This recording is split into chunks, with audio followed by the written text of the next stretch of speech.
안녕하세요. 춘천 한마음교회 구세영입니다. 사랑합니다, 고객님. 많이 들어보셨죠? 바로 114에 전화하면 처음에 들을 수 있는 말이에요. 저는 114 번호 안내 상담원으로 일을 했었는데요.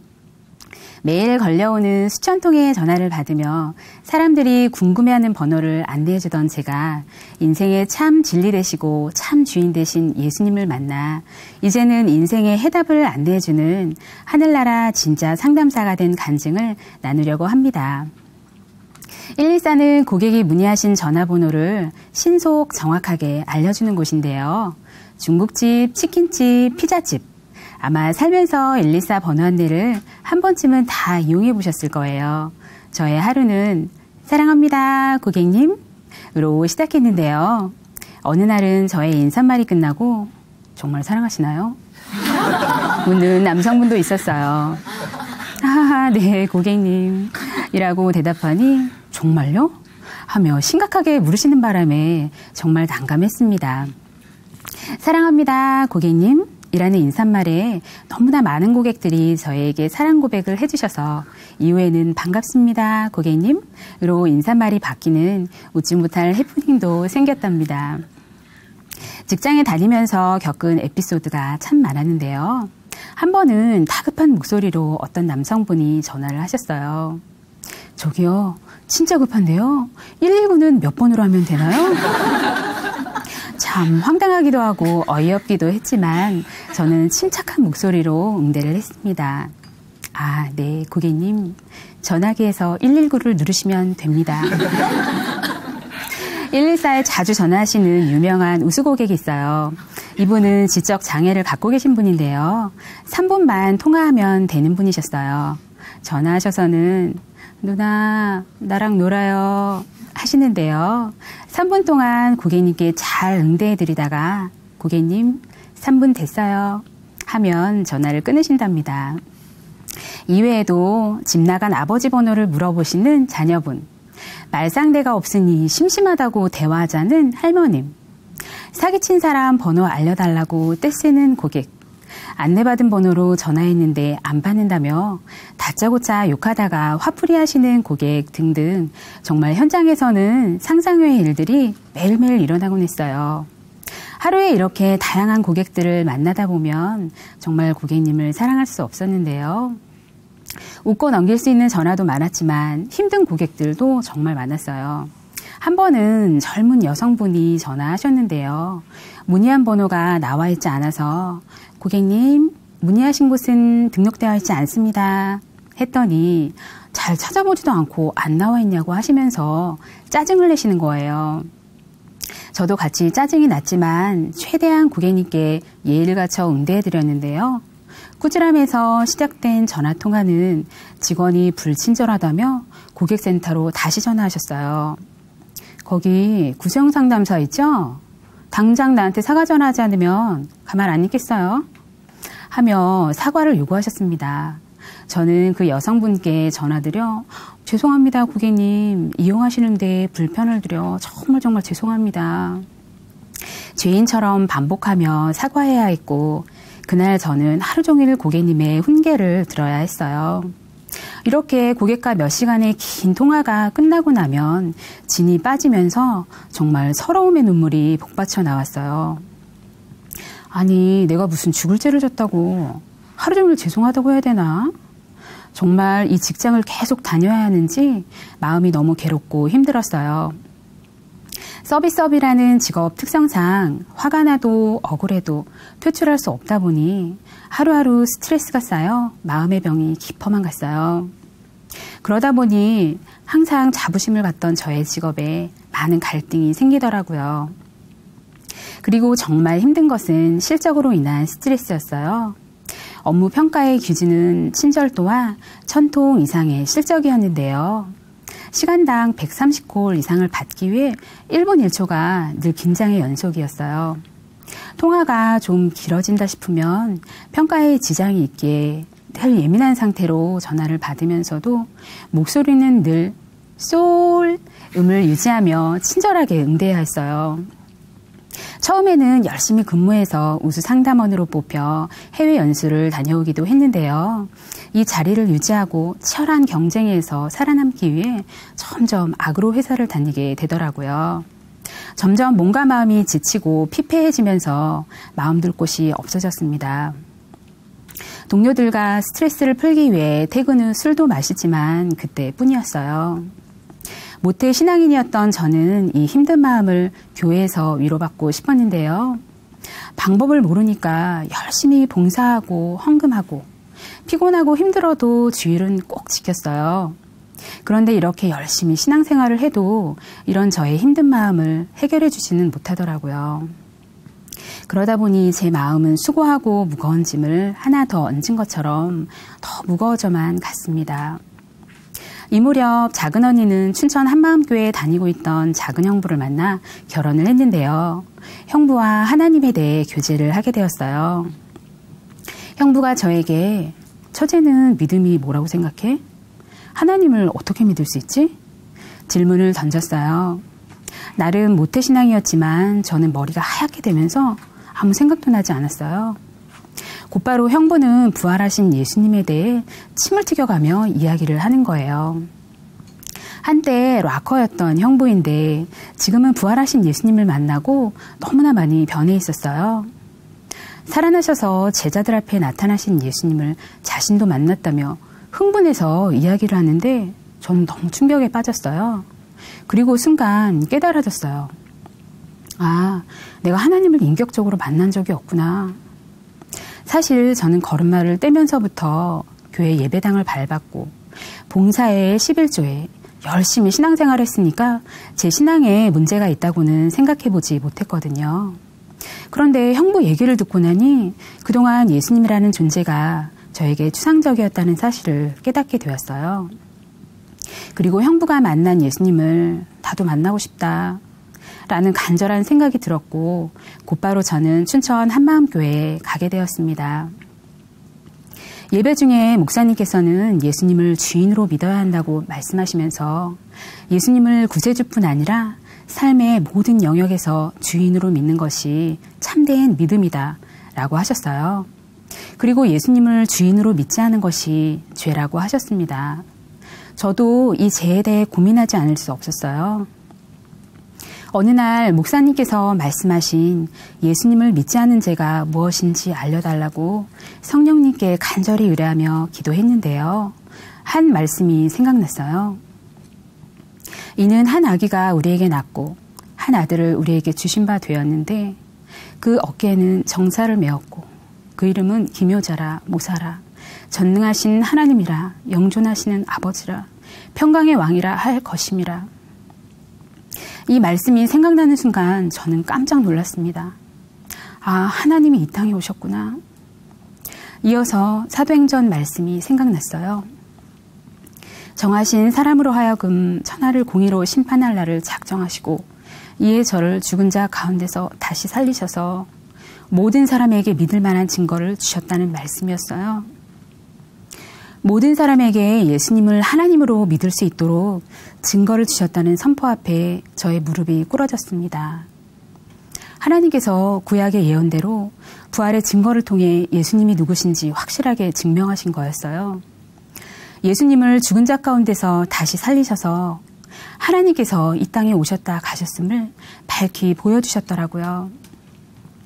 제자들도 이 부활의 표적을 통해 예수님을 나의 주, 나의 하나님으로 고백할 수 있던 거였어요. 예수님은 나를 창조하신 나의 주인, 나의 하나님이셨습니다. 하나님 앞에 서니 저의 중심이 보였어요. 죄에 대하여라 함은 저희가 나를 믿지 아니하며 아, 내가 예수님을 믿지 않았구나 깨달아지면서 그동안 내 마음에 내가 주인이 되어 나의 만족, 나의 유익만을 생각하면서 나에게 맞춰주지 않는 세상을 향해 괴로워했던 저의 모습이 생각났어요. 그동안 제가 왜 그렇게 힘들었는지 알 수 있었어요. 전능자 하나님이 이 땅에 오셨다 가셨는데 여전히 내 안에 갇혀 내 문제, 내 환경, 나만을 바라본 거였어요. 성령께서 예수님이 하나님이심을 정확히 비춰주시는 순간 제 입에서는 사도행전의 유대인들처럼 어찌할 고가 터져 나왔어요. 나를 살리시려고 독생자 아들을 이 땅에 보내주신 하나님의 마음이 보였어요. 하나님을 배신한 원수 같은 나를 위해 아들을 주셨건만 오직 나만의 안위를 생각하면서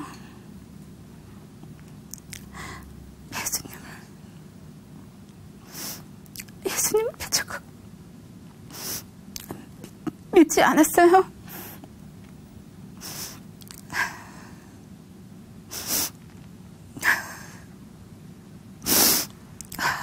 이 제가 하나님 보시기에 악랄한 죄였어요.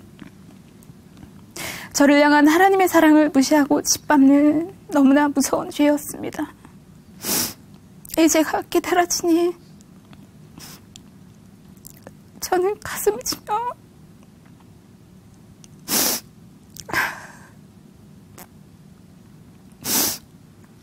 회개하게 되었어요.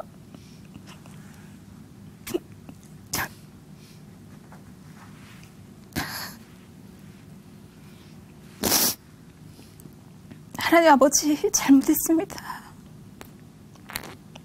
제가 예수님을 믿지 않았습니다.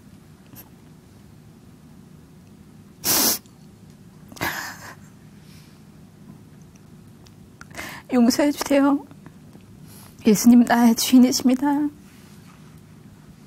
예수님을 믿지 않던 죄를 회개하고 예수님을 저의 주인으로 영접하고 나니 힘들고 기쁨이 없던 저의 삶에 변화가 일어나기 시작했어요.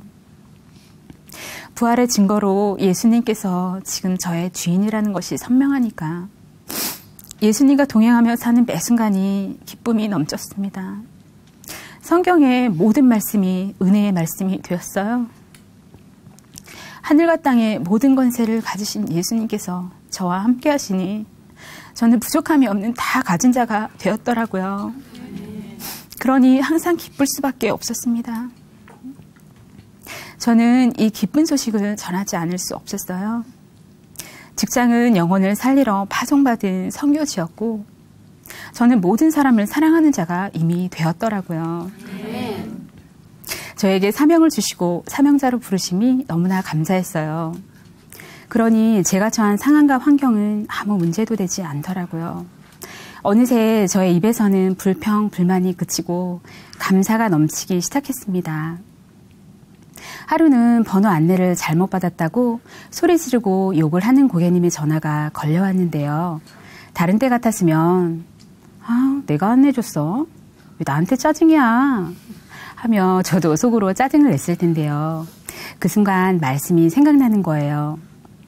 하나님이 세상을 이처럼 사랑하사 독생자를 주셨으니 하나님께서 내가 이 영혼을 사랑해서 아들을 주었다 하시는 것 같았고 한 영혼을 천하보다 귀하게 보시는 하나님의 사랑에 제 마음이 녹아져 버렸습니다.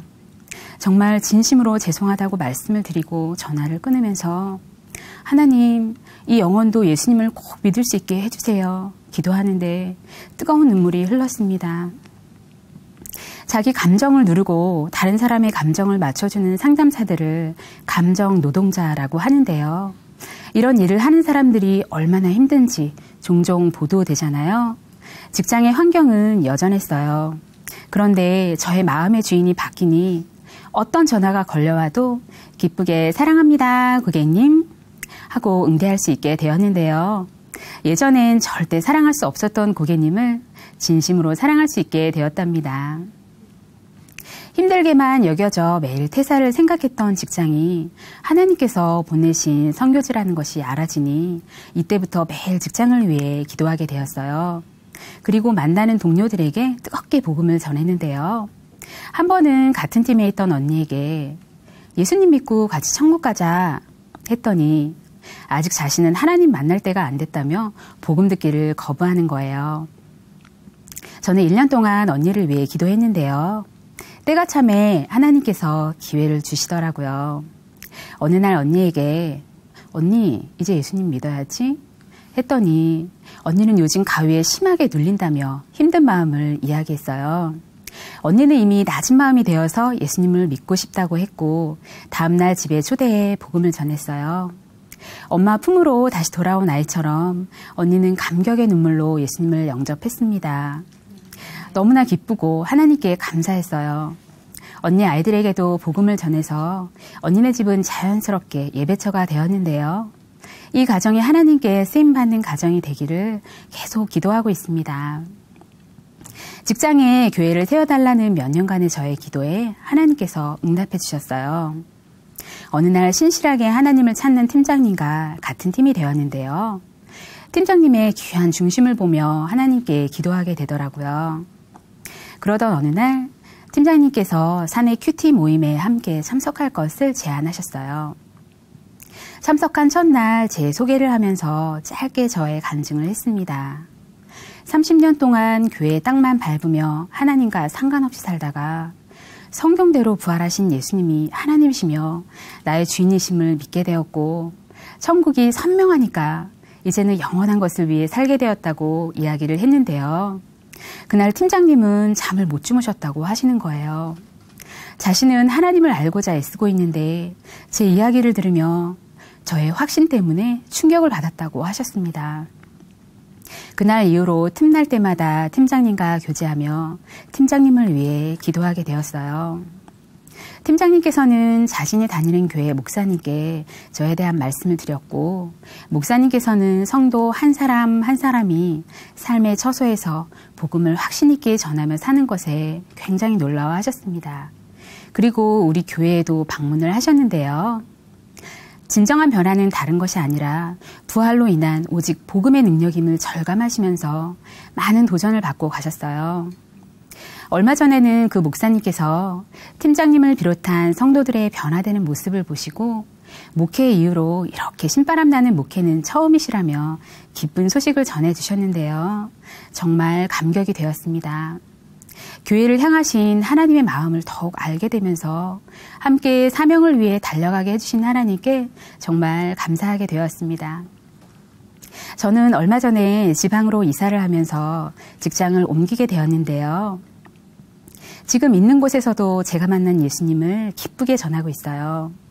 부활하신 예수님을 만나 자유함을 누리며 한 영혼이 천하보다 귀하다는 것을 알게 되니까 이제는 인생의 답을 몰라 힘들어하는 사람들에게 길이요 진리요 생명 되신 예수님을 안내하는 사람이 되었습니다. 저에게 복음을 알게 하시고 주를 위해 사는 멋진 인생을 허락하신 하나님께 영광을 돌립니다.